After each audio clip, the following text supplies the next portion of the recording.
થઈ જશે. નથી કરવા બંધાતા તમને બંધાય, મને નથી બંધાતા, મને નથી બંધાતા. આ તીર્થ માટે છે બધું, આ તીર્થની રક્ષા માટે છે બધું. જો આપણે નહીં જાગીએ તો આ બધું વેચાઈ જાય અને આ બધા આવા બધા લોકો આ 2 પૈસાના 2 બદામના માણસો આપણને રોકે, આપણી થેલીઓ ચેક કરે અને ઓલા બધા ગુટકા ખાય એની કેમ થેલીઓ ચેક કરવા નથી જતા બધા?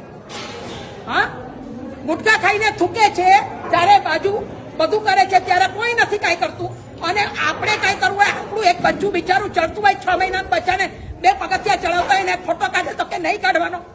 હા, અને આવા તમે હરામી લોકોને તમે ઓટીટી આપો છો, એને તમે છૂટ આપો છો કેમ કે 45 લાખ રૂપિયા લઈ લીધા છે, એના ખાલી ફોટા પાડવાના 45 લાખ રૂપિયા લીધા છે આ લોકોએ.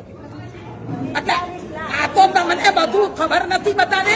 બાકી આ બધા જે કરી રહ્યા છે એ બહુ ખરાબ કરી રહ્યા છે. હું તેમ કહું, બધા જૈનોને આહવાન કરો, બધા જૈનો અહીંયા આવો અને બધા જૈનો આવી આણંદજી કલ્યાણજીની પેઢી પર હલ્લા બોલ કરો અને બધાને નીચે ઉતારીને ઘર ભેગા કરી દો.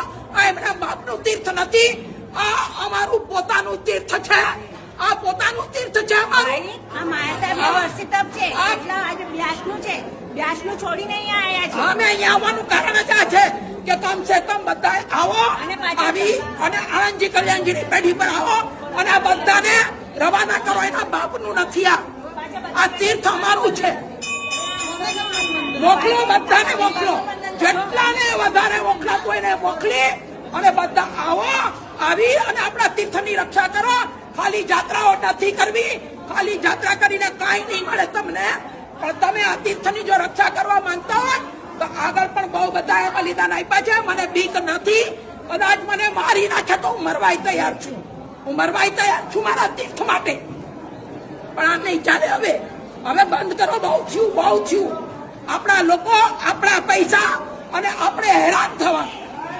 આ સિદ્ધગીરી રાજની અંદર આપણા જ પૈસા, આપણા પૈસાથી આખું પાલિતાણા નભી રહ્યું છે અને છતાંય આપણને બધી રીતે દબાવવાની કોશિશ. દરેક જગ્યાએ જાઓ, અહીંયા ઉપર આ બાબુના દેરાસરોમાં પણ સ્નાત્ર આદિ લખાવાનું બંધ કરો, જરૂર નથી. કેમ કે એક સ્નાત્રના પૈસા લેવાના અને અનેક પૈસા એક સ્નાત્રના નામે ભેગા કરવાના અને સ્નાત્ર માત્ર એક જ ભણાય છે. તમે સમજો, 200 રૂપિયાનો સવાલ નથી. હું એમ કહું છું 2-2 કરોડ રૂપિયા ખર્ચો તમે, પણ જ્યાં તમારા પૈસા નો સદવ્યય થતો હોય ત્યાં કામ કરો.